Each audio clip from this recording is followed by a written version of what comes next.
50 000 spectateurs, 80 arcs, 48 mètres de haut, et pas une goutte de ciment pour tenir les murs extérieurs. Une silhouette brisée en demi-lune, reconnaissable entre toutes, dressée au cœur d'une capitale moderne. Comment un lac artificiel creusé pour un tyran a-t-il pu donner naissance à la plus grande arène de l'Antiquité, et pourquoi n'en reste-t-il aujourd'hui que la moitié? Bonjour, je suis Victor Latour. Bienvenue dans ce nouveau récit consacré au Colisée de Rome, l'amphithéâtre des Flaviens. Pour comprendre ce monument, il faut remonter bien avant sa première pierre, à une époque où l'endroit même où il se dresse n'était qu'un étang au milieu des jardins d'un empereur devenu fou. Sous les fondations du Colisée dorment encore les vestiges d'une canalisation antique. Des conduits en terre cuite, noircis par le temps, qui acheminaient jadis l'eau vers un vaste bassin artificiel. Ce bassin n'existe plus depuis près de 2000 ans, mais sa trace persiste dans le sol, comme une cicatrice que la Terre refuse d'oublier. Le plus célèbre amphithéâtre du monde repose littéralement sur les os du palais d'un autre homme, et toute son histoire commence par cette superposition étrange. En l'an 64 de notre ère, Rome brûle. L'incendie éclate dans la nuit du 18 juillet, près du Grand Cirque, et se propage avec une rapidité terrifiante. Les flammes dévorent les quartiers populaires entassés entre les collines, sautent d'un îlot à l'autre, alimentés par les réserves d'huile et les charpentes sèches des immeubles de rapport.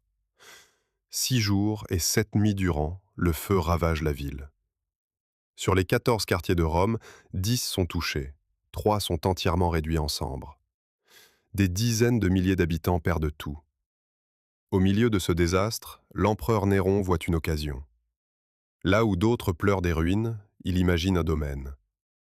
Néron fait dégager les décombres et lance la construction de la Domus Aurea, la maison dorée, un complexe palatial d'une démesure inédite. Le projet s'étend sur 3 collines et engloutit une partie considérable du centre de Rome. Des jardins, des vignes, des pâturages, un portique de plus d'1 kilomètre de long, des salles de banquet au plafond mobile qui répandent des pétales de fleurs sur les convives. Au centre de cet ensemble, les architectes creusent un lac artificiel entouré de pavillons. Un plan d'eau assez vaste pour évoquer un paysage marin. Devant le vestibule du palais se dresse une statue de bronze à l'effigie de Néron, haute d'environ 36 mètres. Pour financer cette folie, l'empereur vide le trésor public et augmente les impôts. Les terres sur lesquelles vivaient des milliers de familles romaines appartiennent désormais à un seul homme. La colère gronde. En l'an 68, les provinces se soulèvent. Les légions se retournent contre leur maître. Néron, abandonné de tous, se donne la mort à l'âge de 30 ans. Sa disparition plonge l'Empire dans le chaos. En une seule année, l'an 69, 4 hommes se disputent le trône. Les légions s'affrontent, le sang coule jusque dans les rues de Rome. Le dernier à s'imposer est un général sans grande naissance ni fortune personnelle, un homme que personne à Rome n'attendait sur le trône. Titus Flavius Vespasianus, que l'histoire retiendra sous le nom de Vespasien, prend le pouvoir à la fin de cette année sanglante. Il n'a ni le prestige d'une lignée patricienne, ni les coffres d'un Néron. Ce qu'il possède, c'est un sens politique redoutable. Vespasien comprend que la clé du pouvoir à Rome ne réside pas dans les palais, mais dans le regard du peuple. La maison dorée de Néron incarne tout ce que les Romains détestent, un empereur qui leur a volé leur ville. Vespasien décide d'inverser le symbole. Il ordonne la démolition d'une grande partie du complexe et annonce que les terres confisquées par le tyran seront rendues au peuple sous une forme nouvelle. Le lac artificiel au cœur des jardins de Néron sera asséché. À sa place s'élèvera un amphithéâtre ouvert à tous les citoyens de Rome. Le geste est habile, mais il pose un problème immédiat. La guerre civile a vidé les caisses de l'État, et la construction d'un bâtiment de cette envergure exige des ressources colossales. Des dizaines de milliers d'ouvriers, des quantités vertigineuses de pierres, de métal, de bois et des années de travail. Vespasien, ce soldat pragmatique monté sur le trône par la force des légions, n'a tout simplement pas les moyens de son ambition. La réponse vient de l'Orient. En l'an 70, le fils aîné de Vespasien, Titus, achève le siège de Jérusalem après des mois de combats acharnés. La ville tombe, le temple est détruit. Le butin de guerre est considérable. L'historien Flavius Joseph, témoin direct des événements, décrit des convois chargés d'or et d'objets sacrés traversant les provinces orientales en direction de Rome. 30 000 prisonniers sont vendus comme esclaves sur les marchés de l'Empire. 70 000 autres sont envoyés à Rome pour servir de main-d'œuvre forcée. Une partie d'entre eux est affectée aux carrières de travertins de Tibur, où ils extraient sous le soleil les blocs de pierre blanche qui formeront les murs du futur amphithéâtre. D'autres travaillent directement sur le chantier, au fond de la cuvette argileuse de l'ancien lac, creusant les fondations dans un sol encore gorgé d'eau. Ainsi se noue le paradoxe fondateur du Colisée, un monument offert au peuple romain, financé par le pillage d'un autre peuple. Un symbole de générosité impériale, bâti par les mains de captifs enchaînés. Une arène de divertissement née d'une guerre de destruction. Le lac d'un tyran mégalomane cède la place à la plus vaste arène jamais construite, et le trésor d'un temple anéanti en paie chaque pierre. Vespasien ne verra jamais l'inauguration de son œuvre. Il meurt en l'an 79, alors que l'amphithéâtre n'est pas encore achevé. Mais le chantier se poursuit sous son fils Titus, et l'endroit qui portait la marque de la tyrannie de Néron se prépare à devenir le cœur battant de Rome. Rome, au début des années 70, ressemble à un chantier à ciel ouvert. Des colonnes de poussière blanche flottent au-dessus des rues, soulevées par un flot incessant de chariots tirés par des bœufs. Chaque jour, des centaines de convois chargés de blocs de pierre descendent des collines de Tibur, à une trentaine de kilomètres à l'est de la ville, et convergent vers le centre de Rome. Les roues creusent des ornières profondes dans les voies pavées. Le fracas des attelages et le cri des contremaîtres couvrent le bruit ordinaire de la cité. Pendant près de 10 ans, la capitale de l'Empire vit au rythme d'une seule obsession, l'édification du plus grand amphithéâtre jamais conçu. Le premier défi est invisible. Il se trouve sous terre, dans le sol même où les ingénieurs doivent poser les fondations. L'ancien lac de Néron a laissé derrière lui une cuvette de sédiments mous, gorgée d'humidité, incapable de supporter le poids colossal d'un bâtiment de cette envergure. Les architectes de Vespasien en sont parfaitement conscients. Ils ordonnent de creuser jusqu'à atteindre une couche de terrain plus stable et font couler un anneau ovale de béton romain d'une profondeur de 13 mètres. Ce socle massif, large de plus de 50 mètres par endroit, constitue à lui seul une prouesse technique remarquable. Pourtant, les bâtisseurs ne peuvent pas savoir que le sol sous cet anneau n'est pas homogène. D'un côté repose un lit de roches calcaires denses, de l'autre subsiste l'argile meuble de l'ancien bassin. Cette asymétrie silencieuse dormira dans les profondeurs pendant 13 siècles avant de se réveiller avec fracas. La pierre qui donne au futur amphithéâtre sa silhouette provient des carrières de Tibur, l'actuel Tivoli. Le travertin est un calcaire sédimentaire d'une densité remarquable, formé par les dépôts de sources chaudes au fil des millénaires. Sa couleur varie du blanc crème au jaune pâle, et sa surface, poreuse mais résistante, durcit encore avec le temps au contact de l'air.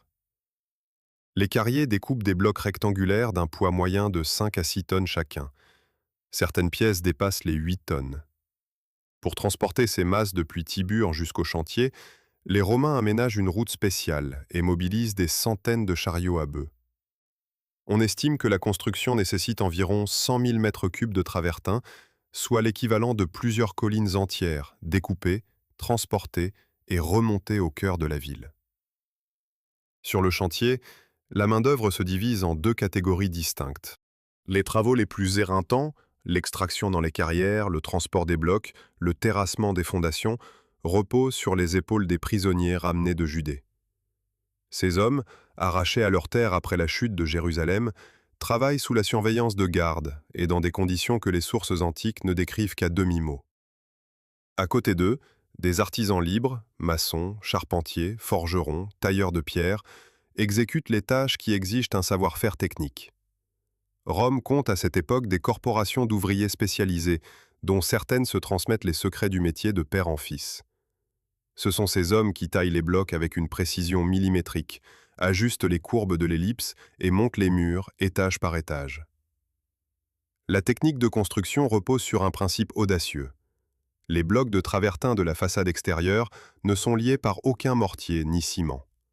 Chaque pierre est posée à sec sur la précédente, maintenu en place uniquement par son propre poids et par la perfection de l'ajustement. Pour qu'un édifice de 48 mètres de hauteur tienne debout sans liant, il faut une autre forme de cohésion. Les tailleurs creusent dans chaque bloc des cavités en forme de queue d'aronde, de petites encoches symétriques destinées à recevoir des pièces de métal. Dans ces logements, les forgerons insèrent des crampons de fer qui verrouillent les blocs entre eux. Chaque agrafe relie deux pierres adjacentes, horizontalement ou verticalement, créant un réseau métallique invisible mais continu à travers toute la structure. L'ensemble de ces liaisons représente environ 300 tonnes de fer, un chiffre considérable pour l'époque. Ce squelette caché transforme un simple empilement de pierres en un organisme solidaire, capable de résister aux secousses et aux tassements du sol. Mais ce métal précieux, scellé dans la roche pour l'éternité, deviendra un jour l'objet d'une convoitise féroce. Le coût de l'entreprise pèse lourdement sur les finances de l'Empire. Le butin de Jérusalem, aussi considérable soit-il, ne couvre pas la totalité des dépenses. Vespasien se tourne alors vers la fiscalité. De nouveaux impôts frappent les citoyens romains, et parmi eux, une taxe restée célèbre dans la mémoire collective. L'empereur impose une redevance sur l'usage des urinoirs publics, dont le contenu est revendu aux teinturiers et aux tanneurs pour ses propriétés chimiques. Lorsque son fils Titus lui reproche le caractère indigne de cette recette, Vespasien saisit une pièce de monnaie issue de la collecte, la porte sous le nez de son héritier et prononce ces mots devenus proverbiaux. « L'argent n'a pas d'odeur », lui dit-il.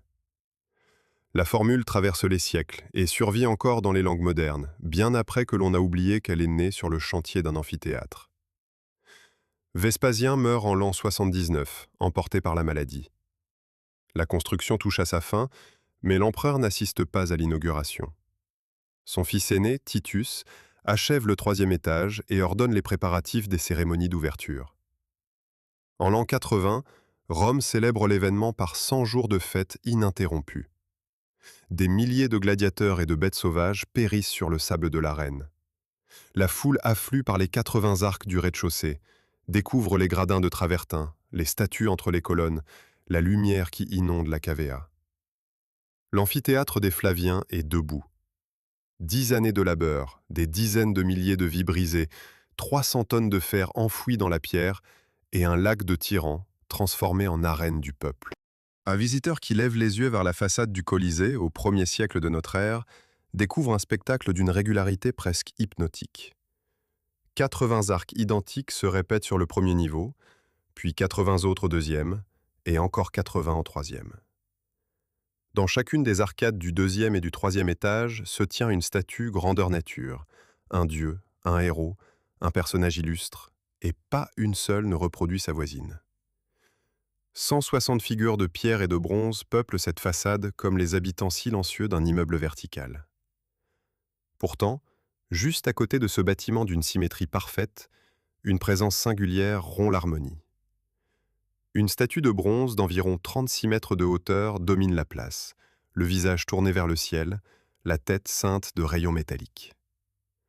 Ce géant n'a pas été conçu pour accompagner l'amphithéâtre. Il était là avant lui, et son histoire est bien plus trouble que celle des 160 figures sages qui ornent les arcs. La façade extérieure du Colisée obéit à une grammaire architecturale rigoureuse, héritée de la tradition grecque et perfectionnée par les ingénieurs romains. Chaque niveau correspond à un ordre précis. Le rez-de-chaussée présente des demi-colonnes doriques, les plus sobres et les plus massives, dont les fûts lisses et les chapiteaux dépouillés évoquent la solidité. Le 2e étage adopte l'ordre ionique, reconnaissable à ses volutes enroulées en spirale de part et d'autre du chapiteau. Le 3e étage s'élève en colonnes corinthiennes, les plus ouvragées, dont les chapiteaux reproduisent des feuilles d'acanthe finement sculptées. Enfin, le 4e niveau rompt avec le rythme des arcades. C'est un mur plein, percé de petites fenêtres rectangulaires, ornées de pilastres corinthiens plaqués contre la paroi. Cette superposition ascendante, du plus lourd au plus léger, du plus simple au plus raffiné, n'est pas un caprice décoratif. Elle crée une illusion d'élancement qui allège visuellement la masse de l'édifice et guide le regard vers le sommet. Les dimensions de l'ensemble défient l'imagination. L'ellipse mesure 189 mètres dans sa plus grande longueur et 156 mètres dans sa largeur. La hauteur de la façade atteint 48 mètres, l'équivalent d'un immeuble moderne de 16 étages. Le périmètre extérieur dépasse les 500 mètres. Pour un Romain du 1er siècle, habitué aux immeubles de rapport de 5 ou 6 niveaux, ce bâtiment représente une rupture d'échelle absolue. Rien dans la ville, à l'exception peut-être du grand cirque en longueur, ne rivalise avec cette masse ovale de pierre blanche qui domine les toits du quartier. L'intérieur répond à une logique tout aussi précise. 80 arcs au rez-de-chaussée servent d'entrée et chacun porte un numéro gravé dans la pierre au-dessus du passage. Sur les billets distribués avant le spectacle, de petites tessères en terre cuite ou en os figurent le numéro de l'arc, celui de la section et la rangée attribuée. Le spectateur entre par son arc, emprunte un couloir voûté, gravite un escalier et atteint directement sa place sans jamais croiser les occupants d'un autre secteur. Ce système de circulation séparée permet à 50 000 personnes de remplir l'amphithéâtre en quelques minutes et de l'évacuer tout aussi vite. Les architectes romains ont inventé, sans le nommer ainsi, le principe de flux directionnel que les stades modernes redécouvriront 19 siècles plus tard. La répartition des places reflète l'ordre social romain avec une exactitude impitoyable. Le premier anneau de gradin, le plus proche de l'arène, est réservé aux sénateurs. Leurs noms sont parfois gravés dans la pierre des sièges. Juste au-dessus, prennent place les chevaliers et les citoyens fortunés. Plus haut encore s'installent les citoyens ordinaires. Le dernier niveau, le plus éloigné de l'arène et le plus exposé au soleil, accueille les femmes, les étrangers et les esclaves, debout, sans siège. Cette hiérarchie verticale est absolue. Les escaliers et les corridors intérieurs sont conçus de telle sorte que les classes ne se mélangent jamais. Un sénateur installé au premier rang ne croise à aucun moment un affranchi du 3e étage. Le Colisée reproduit la société romaine en miniature, chaque marche de pierre correspondant à un échelon de la pyramide sociale. À l'intérieur de cette cavea grouillante, la vie ne se limite pas au spectacle. Des vendeurs circulent entre les rangées avec des plateaux de galettes, d'olives et de fruits secs. D'autres proposent des coussins à louer pour adoucir la dureté du travertin. Dans les couloirs voûtés du rez-de-chaussée, des parieurs prennent les mises sur l'issue des combats à venir. Les jours de grande chaleur, les spectateurs lèvent les yeux vers un dispositif extraordinaire. Tout en haut de la façade, au-dessus du 4e niveau, 240 mâts de bois sont fichés dans des supports de pierre. De ces mâts partent de longs cordages qui convergent vers le centre de l'arène, soutenant un immense voile de toile, le vélarium. Ce sont des marins détachés de la flotte impériale de Misène qui manœuvrent cet auvent gigantesque, car eux seuls maîtrisent l'art de tendre et de régler une voilure de cette envergure. Au centre du vélarium reste une ouverture circulaire, comme l'oculus du Panthéon, laissant passer un puits de lumière qui éclaire l'arène par le haut. Reste le géant de bronze qui se dresse à l'extérieur. Cette statue, érigée à l'origine par Néron à son effigie devant le vestibule de la Maison Dorée, pose un problème politique majeur au nouvel empereur. Vespasien a détruit presque tout ce que Néron a bâti, mais cette figure colossale résiste à la démolition par sa taille même. Le bronze, massif et soudé en sections, ne peut être abattu sans un chantier titanesque et sans gaspiller un métal précieux dont l'Empire a besoin. Vespasien choisit une solution plus élégante. Ses artisans modifient les traits du visage, effacent l'inscription qui identifie Néron et fixent autour de la tête une couronne de rayons métalliques. Le tyran disparu devient le dieu soleil. La statue reste debout, mais change d'identité. Pendant des siècles, les Romains la connaîtront sous le nom de Colosse, et c'est ce voisinage permanent entre le géant de bronze et l'amphithéâtre qui, selon de nombreux historiens, finit par donner au bâtiment le nom sous lequel le monde entier le connaît. Le Colosseum, le lieu du colosse, contracté au fil du temps en un seul mot devenu universel, Colisée. Un lion surgit au milieu de l'arène. Il n'est pas entré par une porte, il n'a pas traversé le sable sous les yeux du public. Une trappe s'est ouverte dans le sol, une plateforme l'a hissé depuis les profondeurs, et le fauve apparaît comme jailli du néant, désorienté par la lumière brutale du jour et par le rugissement de 50 000 voix. Les spectateurs bondissent de leur siège. L'effet est celui d'une apparition surnaturelle, parfaitement orchestrée. Mais sous les pieds de l'animal, à 6 mètres en contrebas, des dizaines d'hommes en sueur viennent d'actionner un treuil à bras dans une obscurité presque totale. Le Colisée offre au public un spectacle de magie. La machinerie qui le rend possible, elle, reste invisible. Lorsque Titus inaugure l'amphithéâtre en l'an 80, l'arène est encore relativement simple. Le sol recouvre un espace en grande partie hérité de l'ancien bassin de Néron, dont le système hydraulique a été conservé. Des canalisations permettent d'inonder la surface pour organiser des naumachis, ces reconstitutions de batailles navales où de véritables embarcations s'affrontent sur une eau peu profonde, avec des combattants qui meurent pour de vrai. Les sources antiques mentionnent ces spectacles aquatiques parmi les attractions des premiers jours d'inauguration. Mais cette configuration ne dure pas. Le troisième empereur de la dynastie flavienne, Domitien, frère cadet de Titus, monte sur le trône en l'an 81 et décide de transformer radicalement ce qui se cache sous le sable. Domitien ordonne la construction d'un réseau souterrain permanent, le lieu que les archéologues désignent sous le nom d'hypogée. Pour cela, l'ancien système de canalisation est en grande partie démantelé, ce qui met fin aux naumachis dans l'enceinte du Colisée.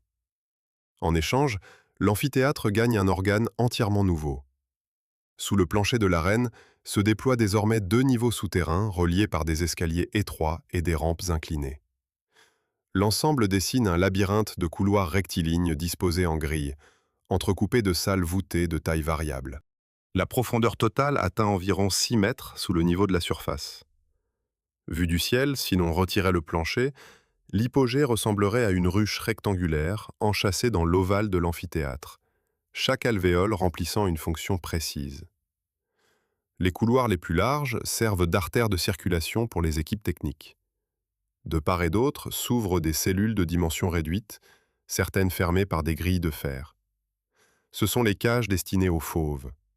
Lions, ours, léopards, taureaux, autruches et crocodiles attendent dans ces espaces confinés, parfois pendant des heures, avant d'être poussés vers les mécanismes d'élévation. D'autres chambres abritent les condamnés à mort, enchaînés dans l'obscurité, entendant au-dessus de leur tête le grondement étouffé de la foule, sans savoir à quel moment viendra leur tour. Les gladiateurs disposent de salles séparées, accessibles par 2 tunnels principaux qui relient l'hypogée aux casernes et aux bâtiments d'entraînement situés à l'extérieur de l'amphithéâtre. Ces passages permettent aux combattants d'accéder directement aux entrailles du Colisée sans traverser les rues de la ville. Le cœur technique de l'hypogée réside dans son système de monte-charge. Les archéologues ont identifié les traces d'au moins 28 plateformes élévatrices réparties sous la surface de l'arène. Chacune fonctionne selon un principe de contrepoids et de cabestan. Un treuil, actionné par plusieurs hommes, enroule une corde autour d'un axe horizontal. La corde passe par un jeu de poulies fixées à la charpente du plancher et soulève une plateforme en bois montée sur des rails verticaux. La charge utile peut atteindre plusieurs centaines de kilogrammes, suffisamment pour hisser un grand félin ou un élément de décor massif. Lorsque la plateforme arrive au niveau de l'arène, une trappe s'ouvre dans le plancher et le contenu surgit à la surface devant un public qui ne voit rien du mécanisme. La synchronisation de plusieurs monte-charges permet des apparitions simultanées en différents points de l'arène, créant des effets de mise en scène d'une complexité stupéfiante. Les récits antiques conservent la mémoire de ces prouesses scéniques, avec un mélange d'émerveillement et de désinvolture. Des auteurs décrivent des décors entiers qui jaillissent du sol, des arbres artificiels formant une forêt instantanée au milieu du sable, des rochers creux d'où s'échappent des bêtes sauvages. Le poète Martial, témoin des Jeux inauguraux sous Titus, évoque la terre qui s'ouvre d'elle-même pour livrer ses créatures. Un autre récit, plus tardif, rapporte l'apparition sur l'arène d'un gigantesque cétacé en bois, une construction articulée dont la gueule s'ouvre mécaniquement pour laisser sortir des ours. L'effet repose sur la surprise totale. Le public ne sait jamais ce qui va émerger du sol, ni à quel endroit. Cette imprévisibilité fait partie intégrante du spectacle, et les organisateurs rivalisent d'inventivité pour surpasser les jeux précédents. La sécurité des spectateurs impose des aménagements supplémentaires autour de l'arène. Un mur de protection d'environ 4 mètres de hauteur sépare le sable des premiers gradins. Au sommet de ce mur, des rouleaux de bois poli empêchent les fauves de trouver prise pour escalader la paroi. Certaines sources mentionnent également des défenses en ivoire d'éléphant fixées le long de la balustrade, pointe tournée vers l'arène, formant une barrière dissuasive contre les bonds des grands prédateurs. Des filets tendus sur des cadres métalliques complètent le dispositif aux endroits les plus exposés. Malgré ces précautions, les accidents ne sont pas impossibles, et la proximité physique du danger fait partie de l'attrait des places les plus proches de l'arène, celles réservées aux personnages les plus importants de Rome. L'hypogée fonctionne ainsi pendant plus de 3 siècles. Un théâtre dans le théâtre, un monde parallèle où règne l'obscurité, la sueur et la peur animale, pendant qu'au-dessus, le soleil inonde une foule en liesse. Après l'abandon des jeux, les souterrains se remplissent peu à peu de terre, de gravats et de déchets accumulés au fil des siècles. Cette gangue de débris, loin de détruire l'hypogée, le protège. Les voûtes, les murs de briques, les rainures des monts de charge et les traces des cages se conservent dans un état remarquable, scellés sous des mètres de remblai. Il faut attendre les campagnes de fouilles du XIXe siècle pour que la lumière pénètre à nouveau dans ces corridors et révèle au monde l'ampleur de la machinerie qui faisait du Colisée bien plus qu'une simple arène. Un homme se tient debout sur le sable de l'arène, un simple poignard à la main. Face à lui, une cage de fer dont la grille est encore baissée. On lui a dit qu'un lion l'attend derrière les barreaux. La foule se tait un instant, puis la grille se lève dans un grincement métallique. Un poulet en sort, avançant à petits pas hésitants sur le sable. L'homme, un orfèvre condamné pour avoir vendu de fausses pierres précieuses, s'effondre évanoui sous l'effet de la terreur accumulée. 50 000 personnes éclatent de rire. Pour le public du Colisée, cet épisode n'est qu'un intermède comique au milieu d'une longue journée de sang. Car une journée complète de jeux dans l'amphithéâtre des Flaviens suit un programme rigoureux, rythmé du lever au coucher du soleil, où la mort prend des formes variées et soigneusement graduées. Le matin commence par les chasses, que les Romains appellent venationes. Dès l'aube, les trappes de l'hypogée s'ouvrent et déversent sur l'arène des animaux capturés aux 4 coins de l'Empire. Des lions et des léopards d'Afrique du Nord, des ours des forêts germaniques, des taureaux sauvages d'Espagne, des autruches d'Égypte, des crocodiles du Nil. Certains combats opposent des bêtes entre elles, lions contre taureaux, ours contre sangliers. D'autres mettent en scène des chasseurs professionnels, les bestiaires, armés de lances et de filets. Le spectacle vise l'exotisme autant que la violence. Les Romains découvrent dans l'arène du Colisée des espèces qu'ils ne verront jamais ailleurs. Les organisateurs rivalisent pour présenter des animaux rares, et cette surenchère permanente finit par exercer une pression considérable sur la faune de provinces entières. En quelques siècles, les grands fauves disparaissent presque totalement d'Afrique du Nord, et certaines espèces d'herbivores s'éteignent dans les régions les plus accessibles de l'Empire. L'arène du Colisée fonctionne comme un aspirateur biologique dont l'appétit ne connaît aucune limite. Vers la mi-journée, le programme change de registre. Les animaux cèdent la place aux condamnés. Le soleil est au zénith, la chaleur accable les gradins, et une partie du public profite de cette pause pour aller boire aux fontaines installées à chaque étage de l'amphithéâtre ou pour descendre aux latrines des niveaux inférieurs. Ceux qui restent assistent aux exécutions publiques, les supplices du midi. Les Romains les considèrent comme un spectacle mineur, un entre-deux avant l'événement principal de l'après-midi. Pourtant, ces mises à mort obéissent à une mise en scène élaborée. L'arène se transforme en décor de théâtre. Des éléments de paysage, arbres, rochers, constructions légères, montent depuis l'hypogée par les monts de charge. Les condamnés sont costumés selon le rôle qu'ils doivent incarner, souvent tiré de la mythologie. Un homme peut être habillé en Orphée, poursuivi par de vrais ours au lieu des créatures de la légende. Un autre joue le rôle d'Icare, hissé en hauteur par un mécanisme avant d'être précipité sur le sable. La mort est certaine, mais elle doit divertir. Le condamné ne reçoit pour toute arme qu'un poignard, afin que sa chance de survie reste infime sans être tout à fait nulle. Si par extraordinaire un homme parvient à tuer la bête qui lui est opposée, la foule proteste, frustrée de n'avoir pas vu couler le sang attendu. Une fois l'exécution accomplie, des employés spécialisés entrent sur l'arène. Ils recouvrent les flaques de sang de sable frais, rassemblent les débris de vêtements et chargent les corps sur des chariots. La sortie se fait par la porte occidentale de l'arène, celle que les Romains appellent la porte de Libitine, du nom de la déesse des funérailles. De l'autre côté, la porte orientale, dite porte du triomphe, est réservée aux vivants, aux vainqueurs qui quittent le sable sous les acclamations. Entre ces deux issues tient toute la distance qui sépare la gloire de l'oubli. L'après-midi apporte ce que la foule attend depuis le matin, les combats de gladiateurs. Les munras, ainsi qu'on les désigne, constituent le sommet de la journée. Les combattants pénètrent sur l'arène par la porte du triomphe, traversent le sable en procession et saluent la loge impériale. Chaque paire est composée avec soin. Les organisateurs associent des types de gladiateurs aux armements complémentaires, le rétiaire avec son filet et son trident contre le sécutor lourdement casqué, le myrmillon au bouclier rectangulaire contre le thrace armé d'un sabre courbe. L'équilibre des forces garantit l'incertitude de l'issue, et c'est cette incertitude qui tient le public en haleine.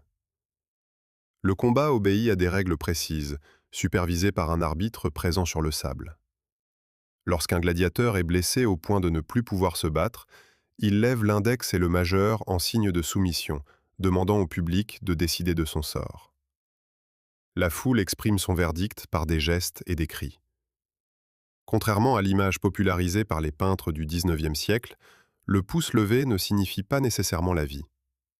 Les historiens estiment que le geste de grâce consiste à replier le pouce dans le poing fermé, signifiant que l'épée doit être rengainée. Le pouce tendu vers le bas ou sur le côté ordonne le coup fatal. Si la foule réclame la mort, le vainqueur s'exécute sous le regard de l'arbitre. Un assistant s'approche ensuite du corps et applique un fer brûlant sur la peau pour vérifier que le gladiateur n'est pas simplement évanoui. Puis des crochets traînent la dépouille hors de l'arène, par la porte de Libitine. Derrière cette mécanique implacable se dissimule un calcul politique froid. Rome, au 1er siècle de notre ère, compte entre 1 million et 1,5 million d'habitants, une masse urbaine sans équivalent dans le monde antique. Cette population dense, souvent oisive, potentiellement volatile, représente un risque permanent pour le pouvoir impérial. La formule que le poète Juvénal grave dans la mémoire collective résume la stratégie avec une concision redoutable. « Du pain et des jeux, écrit-il, voilà ce que le peuple réclame. » L'amphithéâtre n'est pas un caprice, c'est un instrument de gouvernement. Chaque journée de spectacle offerte gratuitement aux citoyens renforce le lien entre l'empereur et la plèbe. L'arène canalise la violence collective, transforme l'agressivité latente en acclamation contrôlée, et rappelle à chacun que le maître de Rome est aussi le maître de la vie et de la mort. Le Colisée est la scène sur laquelle ce pacte se renouvelle jour après jour, saison après saison, sous les vivas d'une foule qui croit assister à un divertissement, alors qu'elle participe, sans le savoir, au mécanisme le plus sophistiqué de contrôle social que l'Antiquité ait jamais conçu. Un gladiateur nommé Flamma reçoit pour la 4e fois le glaive de bois, cette épée symbolique que l'on remet au combattant pour signifier qu'il est libre. 4 fois, les organisateurs des Jeux reconnaissent sa valeur et lui offrent le droit de ne plus jamais remettre les pieds sur le sable. 4 fois, Flamma refuse.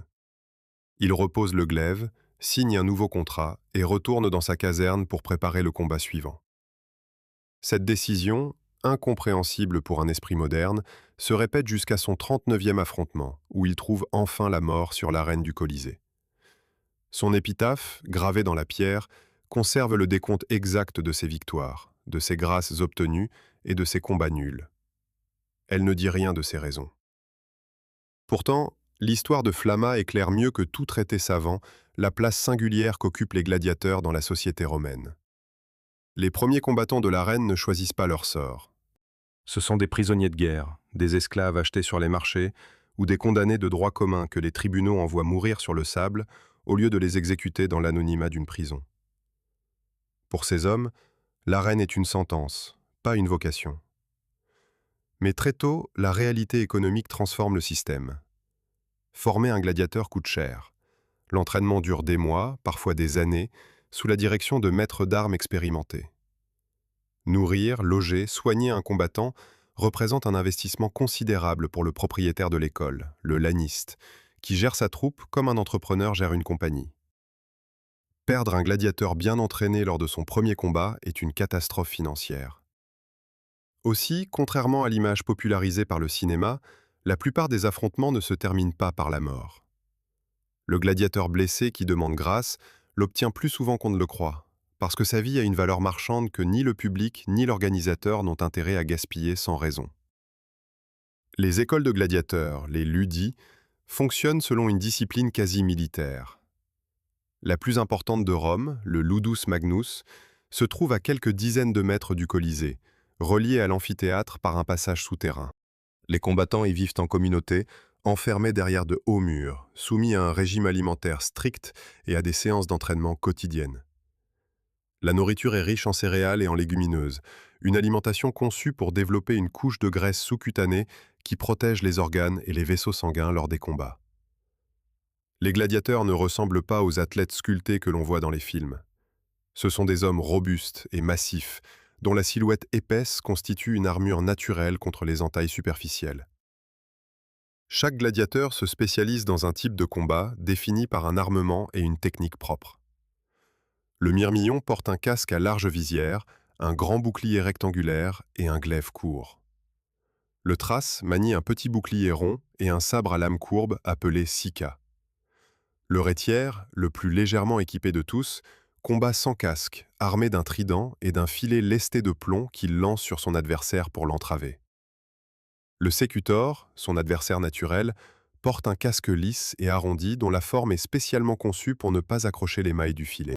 Ces combinaisons codifiées garantissent un équilibre entre vitesse et protection, entre attaque et défense. Et les spectateurs connaissent les forces et les faiblesses de chaque type, aussi bien qu'un amateur de sport moderne connaît les postes de son équipe favorite. L'entraînement forge des combattants d'une efficacité redoutable, mais aussi des célébrités.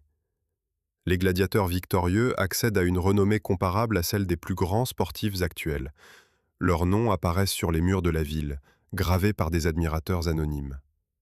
À Pompéi, les archéologues ont retrouvé des graffitis vantant les exploits de gladiateurs locaux en des termes qui ne dépareraient pas sur un mur de vestiaire moderne. Les femmes romaines de toutes les classes sociales nourrissent pour ces combattants une fascination que les moralistes de l'époque dénoncent avec une indignation récurrente. Le poète Juvénal décrit avec un mépris acide une dame de la haute société qui abandonne mari, enfant et fortune pour s'enfuir avec un gladiateur couvert de cicatrices, le nez déformé par le casque, un œil larmoyant. Le fer du gladiateur, conclut-il, voilà ce que les femmes aiment. Cette fascination engendre un commerce étrange. À la sortie du Colisée, des échoppes vendent la sueur et la graisse corporelle des gladiateurs, récoltée après l'entraînement à l'aide d'un grattoir en métal courbe nommé strigile. Cette substance, conditionnée dans de petits flacons, est vendue aux femmes comme produit de beauté et comme aphrodisiaque. Certaines l'ajoutent à leur crème pour le visage, convaincues que la virilité du combattant se transmet par contact. Plus macabre encore, le sang des gladiateurs tués sur l'arène est recueilli et vendu comme remède. Des médecins romains affirment dans leurs traités que cette substance guérit diverses maladies, et des témoignages évoquent même la consommation de foie prélevés sur les cadavres encore chauds. Ces pratiques, qui confinent à la superstition, révèlent l'aura quasi surnaturelle dont le gladiateur est enveloppé dans l'imagination populaire. Certains gladiateurs atteignent un niveau de célébrité tel que les empereurs eux-mêmes les envient. Commode, qui règne à la fin du IIe siècle, descend personnellement sur le sable du Colisée pour combattre en tenue de gladiateur. Il exige que chacune de ses apparitions soit consignée dans les archives officielles et prétend avoir remporté 735 combats, un chiffre que les historiens accueillent avec un scepticisme appuyé, car ses adversaires sont probablement contraints de perdre sous peine de mort. Flamma, lui, ne bénéficie d'aucun privilège impérial. Sa gloire, il la gagne combat après combat, blessure après blessure. 4 libertés refusées, 4 retours volontaires vers le seul monde qu'il connaît et où il excelle. Pour un ancien esclave, l'arène du Colisée représente à la fois une cage et un trône. La liberté, hors de ses murs, signifie l'anonymat, la pauvreté, la disparition dans la masse d'une ville d'1 million d'âmes.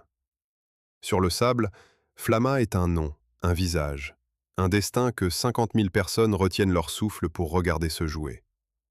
Pour certains hommes, la gloire vaut davantage que la vie, et l'arène du Colisée est le seul endroit au monde où cette équation a un sens. Un jeune homme nommé Alypius est assis sur les gradins du Colisée, les yeux fermés et les mains pressées contre les oreilles.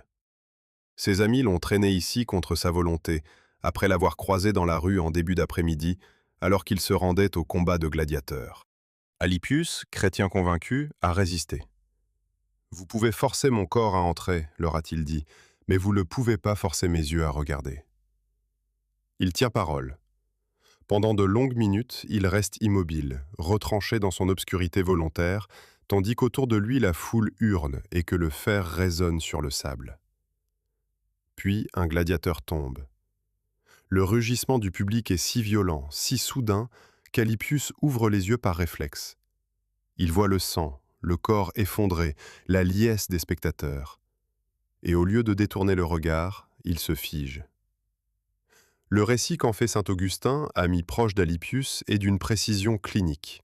« Il ne se détourna point », écrit Augustin, « il fixa la scène du regard, il but la fureur, il se délecta de la cruauté du spectacle, et il ne fut plus celui qui était venu, mais l'un de la foule qui l'avait rejointe. » Alypius revient au Colisée le lendemain, puis les jours suivants, entraînant à son tour d'autres personnes.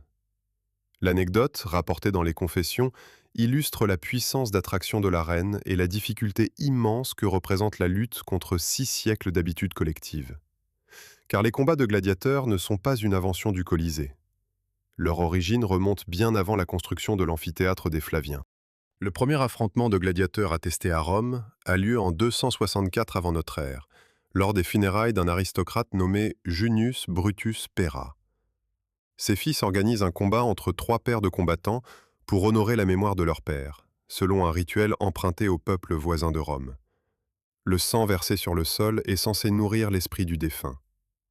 Cette pratique funéraire se répand rapidement parmi les familles patriciennes, chacune cherchant à surpasser les autres par le nombre de pairs engagés et par la somptuosité du spectacle. En quelques générations, les combats quittent le cadre des funérailles pour devenir un divertissement public à part entière, organisé par les magistrats et les empereurs dans des arènes permanentes. Au moment où Alypius s'assied sur les gradins du Colisée, cette tradition a derrière elle près de 6 siècles d'existence ininterrompue. Elle fait partie du tissu social romain autant que les thermes, les forums et les temples. Mettre fin à une telle institution exige bien plus qu'un décret. Le processus s'étale sur plus d'1 siècle et procède par étapes successives, chacune rencontrant des résistances considérables. Le tournant initial survient avec Constantin, proclamé empereur en 306 de notre ère. Constantin est le premier souverain romain à favoriser ouvertement le christianisme, une religion qui enseigne la dignité de chaque vie humaine et condamne le meurtre comme divertissement. Dès 325, il promulgue un édit qui interdit de condamner des criminels à combattre dans l'arène. La mesure vise à tarir l'une des principales sources de recrutement des gladiateurs, les tribunaux qui envoyaient les condamnés mourir sur le sable au lieu de les exécuter discrètement. Mais l'édit n'abolit pas les combats eux-mêmes. Les gladiateurs professionnels, les volontaires et les esclaves formés dans les écoles continuent de se battre, et les empereurs qui succèdent à Constantin maintiennent les jeux pour s'assurer la faveur du peuple. Les décennies suivantes voient une série de restrictions graduelles. Les écoles de gladiateurs sont progressivement fermées. L'interdiction faite aux militaires retraités de s'engager comme combattants réduit encore le vivier de candidats. Les évêques chrétiens multiplient les prêches contre la cruauté des spectacles, et leur influence croissante sur la cour impériale pèse dans la balance. Pourtant, les jeux persistent. Ils sont trop populaires, trop profondément enracinés dans la culture urbaine pour disparaître d'un seul coup. Les empereurs eux-mêmes hésitent à s'aliéner une plèbe habituée à recevoir gratuitement le spectacle du sang. La tradition attribue la fin définitive des combats de gladiateurs à un événement survenu en l'an 404. Un moine chrétien venu d'Orient, nommé Télémaque, descend sur le sable du Colisée pendant un combat pour s'interposer entre les gladiateurs. La foule, furieuse d'être privée du spectacle, le lapide à mort sur place. L'empereur Honorius, bouleversé par le sacrifice du moine, aurait alors interdit définitivement les mineras dans tout l'Empire. Les historiens modernes nuancent considérablement ce récit. Certains doutent de son authenticité, d'autres estiment que l'interdiction d'Honorius, si elle a bien existé, n'a pas été immédiatement respectée. Des traces de combat subsistent dans les sources pendant encore quelques décennies. Ce qui est certain, c'est que les munras cessent de manière effective au cours du 5e siècle, non par une abolition spectaculaire, mais par un lent essoufflement. L'Empire d'Occident s'effondre, les finances publiques sont en ruine, les provinces qui fournissaient les gladiateurs et les bêtes exotiques échappent au contrôle de Rome.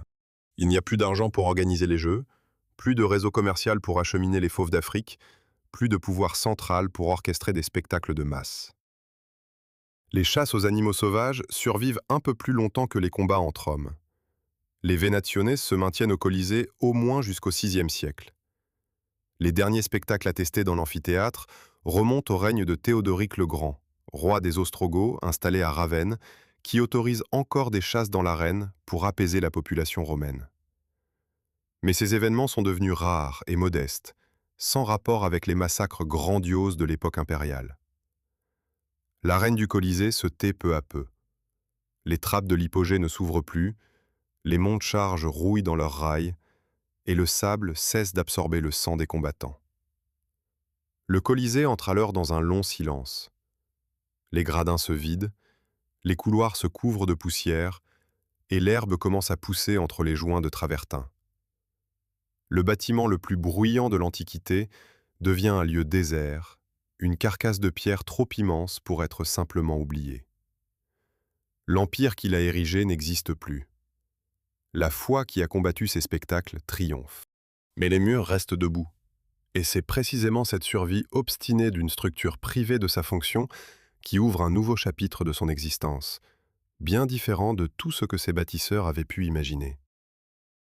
En septembre 1349, le sol de l'Italie centrale tremble pendant plusieurs jours consécutifs. Les secousses frappent Rome avec une violence que la ville n'a pas connue depuis des siècles. Des maisons s'effondrent, des clochers se fissurent, des pans entiers de murailles anciennes s'écroulent dans la poussière. Au Colisée, la catastrophe prend une forme spectaculaire. Toute la partie sud de la façade extérieure, celle qui repose sur le sol meuble de l'ancien lac de Néron, cède d'un seul coup. Des milliers de tonnes de travertin s'abattent sur la place environnante dans un fracas que les chroniqueurs de l'époque comparent au tonnerre. En quelques instants, l'anneau parfait de l'amphithéâtre se brise. Là où se dressait une muraille de 48 mètres de haut, il ne reste qu'un amas colossal de blocs blancs éparpillés sur le sol. La moitié nord, ancrée dans la roche calcaire, tient bon. Le Colisée vient d'acquérir la silhouette asymétrique que le monde entier reconnaît aujourd'hui.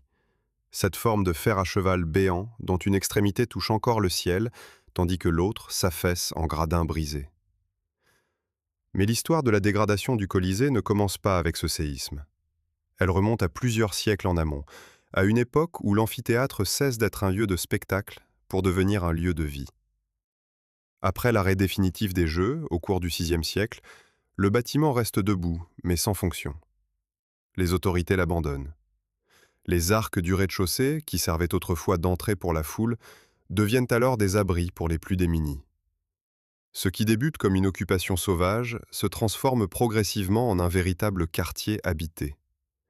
Des familles installent des cloisons de bois à l'intérieur des voûtes, divisent les hauts volumes en plusieurs niveaux, aménagent des logements de fortune avec cheminées et escaliers. Au fil des décennies, des ateliers de forge, de cordonnerie et de teinturerie s'établissent dans les galeries du rez-de-chaussée.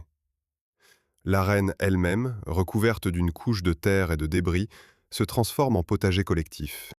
Les habitants cultivent des légumes entre les murs antiques, protégés du vent par la masse de pierres qui les entoure.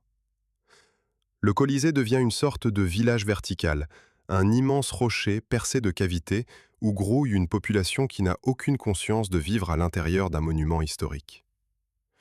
Au XIe siècle, la puissante famille romaine des Frangipanes s'empare du Colisée et le convertit en forteresse. Les arcs sont murés avec de la brique, les passages sont barrés, des tours de guet apparaissent au sommet des murs. L'amphithéâtre entre dans le jeu féodal des familles rivales qui se disputent le contrôle de Rome. Cette occupation militaire protège paradoxalement une partie de la structure, car les Frangipanes ont intérêt à maintenir la solidité de leurs murs. Mais lorsque leur influence décline, le Colisée redevient une proie sans défenseur. C'est à ce moment que commence ce que les historiens appellent le démontage officiel. Le séisme de 1349 marque le point de bascule. Les blocs effondrés sur la place sud constituent un trésor de matériaux prêts à l'emploi. Pas besoin de les extraire d'une carrière, ni de les tailler. Ils sont déjà découpés, parfaitement équarris, d'une qualité que les carrières contemporaines ne peuvent pas égaler. Le travertin antique, durci par 13 siècles d'exposition à l'air, est devenu un matériau d'une résistance exceptionnelle. Pour les bâtisseurs du Moyen Âge et de la Renaissance, cette montagne de pierres tombées du ciel représente une aubaine inespérée. Des contrats officiels sont établis entre les autorités municipales et des entrepreneurs privés. Les clauses précisent la quantité de blocs autorisés, le prix à payer, les délais de transport. Le démantèlement du Colisée n'est pas un acte de vandalisme anarchique. C'est une opération commerciale encadrée par le droit, un chantier de recyclage mené avec méthode pendant plusieurs siècles. Les convois de chariots tirés par des bœufs descendent vers le Tibre, traversent les ponts et remontent vers les chantiers de la ville nouvelle. Le palais de Venise, massive construction qui domine la place du même nom, est presque entièrement bâti avec des blocs récupérés du Colisée. Ses fondations, ses murs porteurs, ses parements extérieurs portent la trace du travertin antique. Le palais Barberini doit lui aussi une partie de ses pierres à l'amphithéâtre. Une formule amère circule dans Rome à ce sujet. Ce que les barbares n'ont pas fait, les Barberini l'ont fait. Le jeu de mots, en italien, sonne comme une sentence. Mais la famille Barberini n'est ni la première ni la dernière à puiser dans cette réserve. Des blocs du Colisée se retrouvent dans les fondations de la basilique Saint-Pierre, dans les piles du pont Cestius, dans les quais du Tibre, et jusque dans les marches d'escalier de maisons ordinaires. Le sort réservé aux éléments les plus fins est plus brutal encore. Les plaques de marbre qui recouvraient les gradins, les chapiteaux sculptés, les frises décoratives et les statues qui ornaient les arcs sont jetées dans des fours à chaux installés le long des routes menant au Colisée. La calcination transforme ces pièces d'art en un matériau de base, la chaux vive, utilisé comme liant dans la construction courante. Des tonnes de marbre antique, ciselées par les meilleurs artisans de l'Empire, finissent réduites en poudre blanche pour servir de mortier dans des murs de briques banales. Cette destruction méthodique explique pourquoi l'intérieur du Colisée, aujourd'hui, ne présente plus aucune trace de son revêtement d'origine. Il ne reste que le squelette de béton et de tuf, dépouillé de tout ce qui avait fait sa splendeur. Pendant toute cette période, personne à Rome ne voit dans le Colisée un patrimoine à préserver. La notion même de monument historique n'existe pas encore. Pour les habitants de la ville médiévale et renaissante, l'amphithéâtre est un vestige du passé païen, une ruine utile dont la valeur se mesure en mètres cubes de pierre exploitable. Les historiens estiment qu'entre le VIe et le XVIIIe siècle, environ les 2/3 du volume initial du Colisée disparaissent, absorbés par le tissu urbain de Rome. Le bâtiment ne s'effondre pas de vieillesse, il est méthodiquement dépecé par la ville même qu'il a contribué à glorifier. Et c'est précisément ce lent siphonnage, pierre après pierre, charrette après charrette, qui donne au Colisée son apparence actuelle, celle d'un géant à moitié dévoré, dont les entrailles exposées racontent une histoire que ses murs intacts n'auraient jamais pu dire. Un homme accroupi contre la paroi du Colisée colle son oreille à la pierre. Il frappe le bloc du plat de la main, écoute la résonance, déplace ses doigts de quelques centimètres et frappe à nouveau. Lorsque le son change, lorsqu'il perçoit sous la surface poreuse du travertin une densité différente, il sait qu'il a trouvé ce qu'il cherche.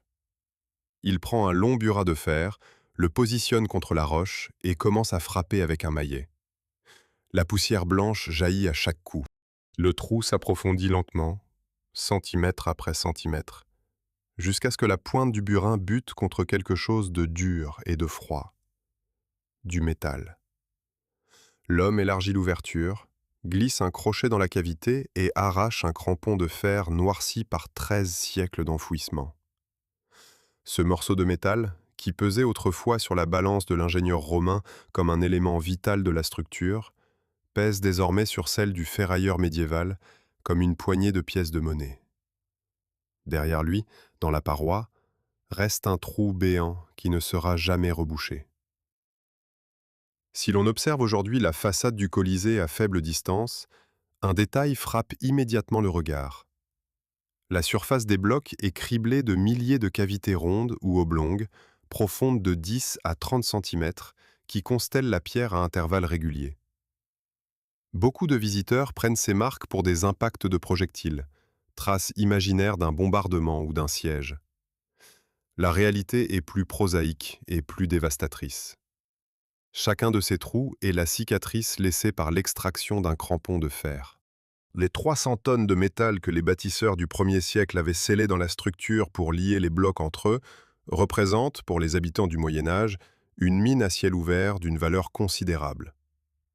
Le fer est un matériau stratégique. Il sert à forger des outils agricoles, des armes, des ferrures de porte, des fers à cheval, des clous par milliers. Et le Colisée en regorge. L'extraction commence probablement dès le Haut Moyen Âge, mais elle s'intensifie à partir du XIIe siècle, lorsque la croissance démographique de Rome et la reprise du commerce augmentent la demande en métal. Les artisans qui pratiquent ce travail développent un savoir-faire spécifique. Ils apprennent à repérer l'emplacement des crampons en tapotant la surface des blocs, car le son change imperceptiblement là où le fer est enfoui. Ils utilisent des burins longs et étroits, capables de pénétrer profondément dans le travertin sans faire éclater le bloc entier. Le travail est lent, physique, dangereux. Les hommes opèrent souvent en hauteur, accrochés à des échafaudages de fortune plaqués contre la façade. Lorsqu'un crampon est logé entre deux blocs superposés, l'extraction peut déstabiliser l'équilibre de la structure locale. Des blocs se décèlent, glissent et tombent. Les chroniques ne conservent pas le nom des victimes de ces accidents, mais les archéologues retrouvent au pied des murs des traces d'éboulements ponctuels, compatibles avec ce type de travaux. Le volume de fer extrait au fil des siècles est vertigineux. Sur les 300 tonnes estimées à l'origine, la quasi-totalité a disparu. Les rares crampons encore en place se trouvent dans des zones difficilement accessibles, ou dans des blocs tombés au sol et recouverts de terre avant que les chercheurs de métal ne puissent les atteindre. Chaque crampon arraché affaiblit un peu plus la cohésion de l'ensemble. Les blocs de travertin, posés à sec sans mortier, ne tiennent entre eux que par leur propre poids et par ces liaisons métalliques. Lorsque le fer disparaît, les pierres ne sont plus solidaires. Elles deviennent des masses indépendantes, libres de bouger, de glisser, de basculer sous l'effet des secousses sismiques, du gel, de la dilatation thermique ou simplement de la gravité. Le squelette invisible qui faisait du Colisée un organisme solidaire est méthodiquement retiré, os après os, et le bâtiment se retrouve privé de sa structure profonde. L'anneau de pierre, jadis verrouillé de l'intérieur par un réseau continu de métal, se transforme en un assemblage fragile de blocs empilés que plus rien ne retient ensemble. Parallèlement à la chasse au fer, un autre type de prédation s'exerce sur les matériaux nobles du Colisée. Le marbre qui recouvrait les gradins, les balustrades et les colonnes intérieures subit un sort radical. Le long des chemins qui partent de l'amphithéâtre vers les différents quartiers de Rome, des fours à chaux fonctionnent en permanence. Ces installations, simples fosses maçonnées alimentées en bois, atteignent des températures suffisantes pour transformer le carbonate de calcium du marbre en oxyde de calcium, la chaux vive. Le produit obtenu est ensuite mélangé à de l'eau et du sable pour former un mortier de construction d'excellente qualité. Les chapiteaux corinthiens finement sculptés, les frises narratives, les statues qui peuplaient les arcades de la façade, tout ce que le ciseau des artisans romains avait façonné avec patience est jeté dans ces fournaises et réduit en pâte blanche. Un rapport de l'époque mentionne 40 charrettes de marbre pur expédiées en une seule livraison pour alimenter les fours au profit d'un chantier privé. La quantité totale de marbre consumée de cette manière est impossible à estimer avec précision, mais elle explique l'absence totale de revêtements décoratifs à l'intérieur du Colisée actuel. Le résultat combiné de ces deux entreprises, l'extraction du fer et la calcination du marbre, transforme irréversiblement l'aspect du monument. Le Colisée perd à la fois son armature interne et sa peau externe. Il ne reste que le noyau, la carcasse de béton romain, de tuf et de briques, qui constitue le remplissage des murs. Cette structure intermédiaire, jamais conçue pour être exposée, se retrouve soudain à nu, offerte aux intempéries, aux infiltrations d'eau et aux variations de température. Les arcs intérieurs, dépouillés de leurs parements, révèlent les strates de construction, les différences de matériaux, les raccords entre les phases du chantier antique. Ce que le visiteur contemple aujourd'hui en parcourant les galeries du Colisée n'est pas le bâtiment tel que les Romains l'ont connu. C'est son envers, son armature mise à nu, comparable à un corps dont on aurait retiré la peau et le squelette pour ne laisser que les muscles et les tendons. L'amphithéâtre des Flaviens, conçu pour éblouir par sa blancheur et sa symétrie, est devenu un écorché architectural dont chaque surface raconte la violence de ce qui lui a été soustrait. Des ouvriers creusent les fondations d'un immeuble dans une rue étroite du centre de Rome, à quelques centaines de mètres du Colisée. Leur pelle bute contre un obstacle massif, enfoui à 2 mètres sous le niveau de la chaussée. En dégageant la terre, ils découvrent un bloc de travertin d'environ 1 tonne, parfaitement taillé, dont la surface porte 2 cavités oblongues caractéristiques, les logements vides de crampons de fer arrachés depuis longtemps. Ce bloc n'a rien à faire ici. Il appartient à un autre édifice, à une autre époque, à un autre monde. Pourtant, il est là, intégré dans les fondations d'une maison construite il y a 4 ou 5 siècles, par un maçon qui n'a vu dans cette pierre qu'un matériau commode. Ce genre de découverte se produit régulièrement dans le centre historique de Rome. Chaque chantier de rénovation risque de réveiller un fragment du Colisée endormi sous la ville moderne. Les autorités municipales tentent de récupérer ces blocs errants et de les disposer autour de l'amphithéâtre, comme les pièces retrouvées d'un puzzle que personne ne pourra plus jamais achever. Le sauvetage du Colisée lui-même a failli ne jamais avoir lieu. Pendant des siècles, aucune voix ne s'élève pour défendre le monument. Au XVIe siècle, un projet prévoit même d'installer une manufacture de draps à l'intérieur des arcades. L'amphithéâtre sert brièvement d'usine à salpêtre. Ce qui reste de ses murs continue de s'effriter sous l'action conjuguée du pillage, des intempéries et de la végétation qui s'enracine dans chaque fissure. Le tournant survient au milieu du XVIIIe siècle, sous le pontificat de Benoît XIV. Ce pape érudit comprend que si rien n'est fait, les dernières pierres du Colisée finiront comme les précédentes, dans les murs d'un palais ou dans la poudre d'un four à chaud. Il choisit une stratégie audacieuse.